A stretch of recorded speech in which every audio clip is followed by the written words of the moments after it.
Vanakkam. Now, due to this COVID-19, RBI has come out with a clear circular yesterday, that is on 17/4/2020. At this juncture, I request the members to go through RBI circular number 2019-20/186 dated 27/3/2020 and 2019-20/220 dated 17/4/2020, wherein the RBI has given their explanation with reference to moratorium given to the loan starts from, that is installment starts from 1st March 2020 to 31/5/2020. I am going to speak the highlights of the circular, and please watch this, because only at the end what is the result of this circular I am going to tell. It's a regulatory measures announced by RBI to mitigate the burden of debt servicing brought about by disruptions on account of COVID-19 pandemic, and to ensure the continuity of viable businesses, because the RBI think that continuity of viable business is important. In respect of all term loans, they said in respect of all term loans, including agricultural term loans, retail and crop loans, all commercial banks, including RRB, that is regional rural banks, small finance banks and local area banks, cooperative banks, all India financial institutions and NBFC, which includes housing companies also, which are all called as lending institutions, are permitted to grant moratorium of 3 months of payment of all installments falling between 1/3/2020 to 31/5/2020. That means only these period installments have been given moratorium and not for the earlier period. The repayment schedule for such loans, as also the residual tenor, will be shifted across the board by 3 months after the moratorium period. That is, repayment starts only after the 3 months. That is after 31/5/2020. Interest shall continue to accrue on the outstanding portion of the term loan during the moratorium period. That means interest has to be charged. It accrues. Then in respect of working capital loan, previously they said about term loan. Now they are talking about working capital facilities sanctioned in the form of CC by OD. Lending institutions are permitted to defer the recovery of interest applied. They have deferred the recovery of interest applied in respect of all such facilities during the period from 1/3/2020 to 31/5/2020.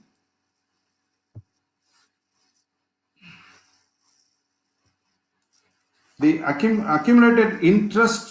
accumulated accrued interest shall be recovered immediately after the completion of this period.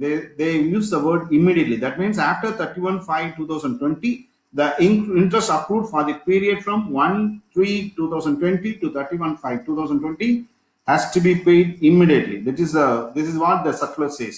In respect of the working capital facilities sanctioned in the form of CC by OD to borrowers facing stress on account of economic fallout of the pandemic, lending institutions may recalculate DP, that is drawing power, by reducing the margin or by reassessing the working capital cycle.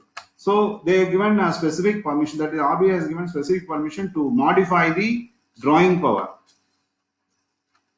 The relief shall be available in respect of all such changes effected up to 31/5/2020 and shall be contingent on the lending institutions satisfying themselves that the same is necessitated on account of economic fallout from COVID-19. Accounts provided relief under these instructions shall be subject to subsequent supervisory review with regard to the justifiability on account of the economic fallout from COVID. That means an ineligible account should not be benefited because of this circular. So it is the RBI has clearly given instruction that subsequent supervisory review will be there on each bank. Since the moratorium or deferment or recalculation of DP is being provided specifically to enable the borrowers to tide over economic fallout from COVID-19, the same will not be treated as concession or change in terms and conditions of loan agreements due to financial difficulty of the borrower.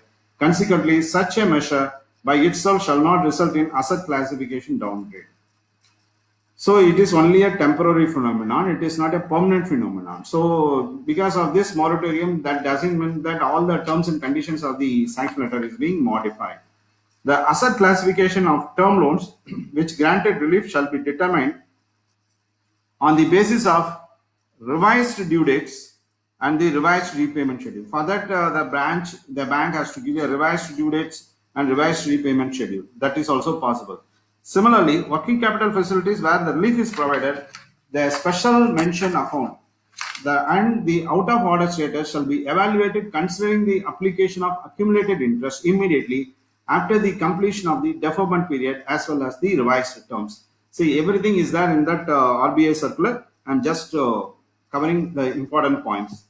The rescheduling of payments, including interest, will not qualify as a default for the purpose of supervisory reporting and reporting to CIC, that is credit information companies, by the lending institution. That means because of this, there will not be any effect on the credit rating.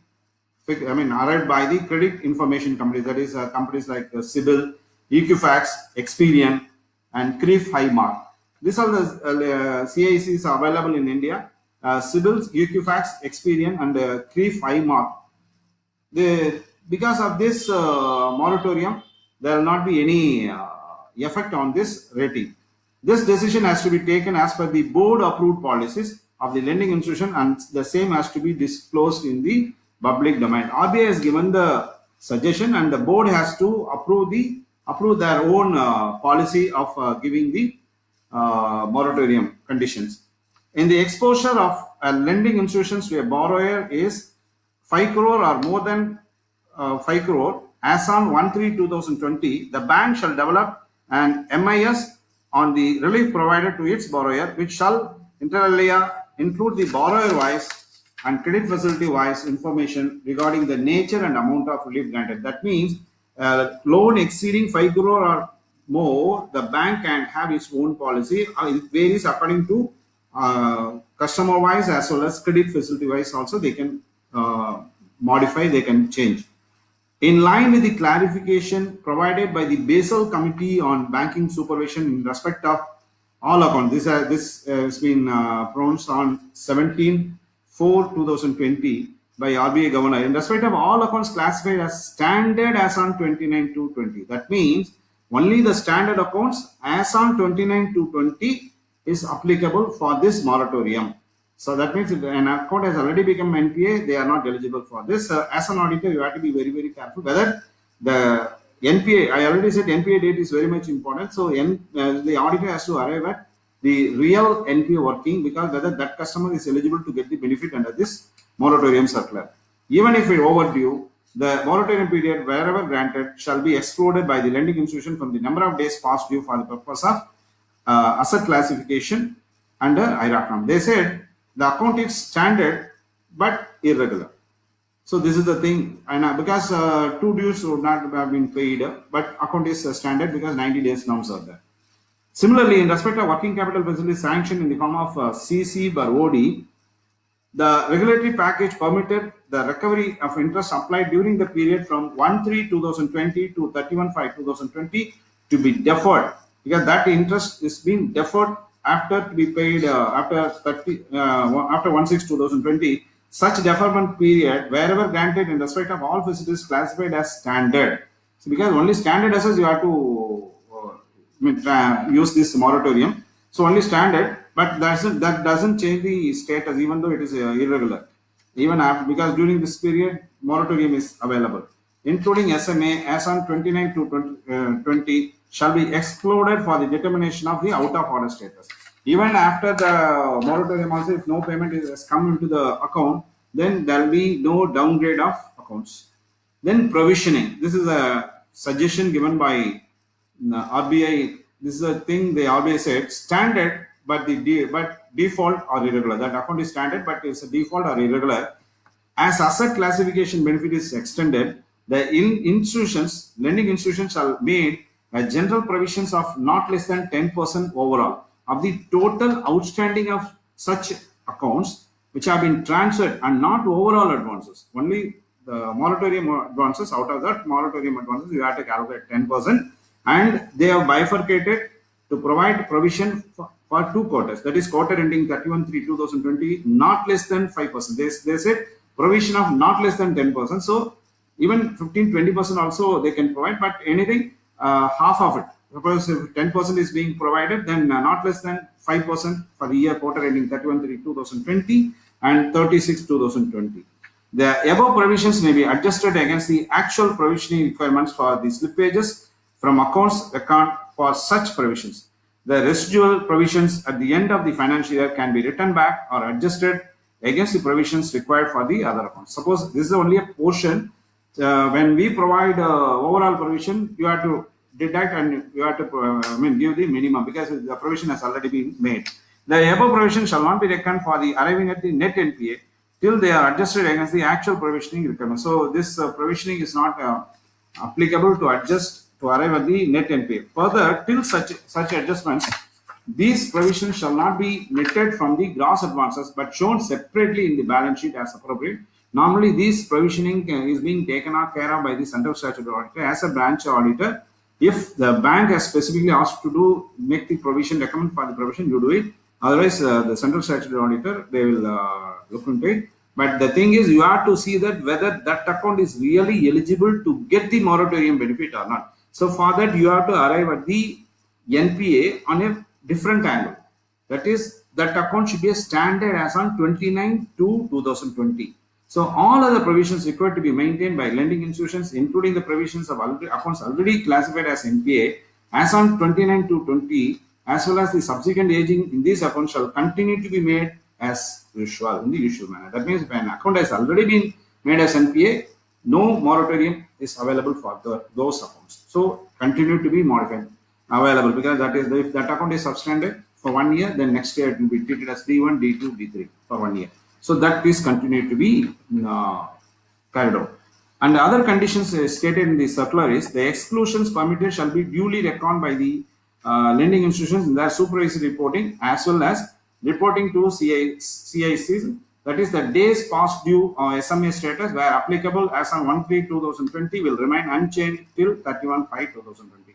That is, credit information companies, they are not supposed to change the past due status. Past due status, every month the company, the CICs say that this to this account is paid or irregular, everything they'll say that, but there will not be any change for the period from 1/3/2020 to 31/5/2020 because of this circular. In notes on accounts, the lending institutions disclose the following. So every year, because this is a specific event, so in the notes of accounts, the lending institution, that is bank or financial institution, they have to give, and they have to report in financial statements for the half year ending on 30/9/2020 as well as for the financial year 19/20 and 2021. In this, they have to give a specific remark on the notes on accounts. That is 19/20, half year 39/20, then 2021. They have to cover this point in their notes of accounts. Well, they have to mention respective amounts in SMA, that is special mention account, overdue categories where the moratorium or deferment was extended. For all of which are all accounts this has been extended. Respective amount, that is total, respective amount where the asset classification benefits is extended. To what extent is extended, they have to give specifically. Provision made during Q4 for financial year ending 2020 and Q1 financial year 2021. What is the total provision made, that they have to disclose in the notes on accounts. Provision adjusted during the respective accounting periods against the slippages and residual provisions. And these are the main thing they have said. Then important points to be noted in this. The thing is how to arrive at this NPA, because they said a standard as on 29/2/20. So important points to be noted is the benefit of this moratorium is available to all those accounts who are all standard as on 29/2/20. So it is not available for the NPA accounts or those accounts which are not standard.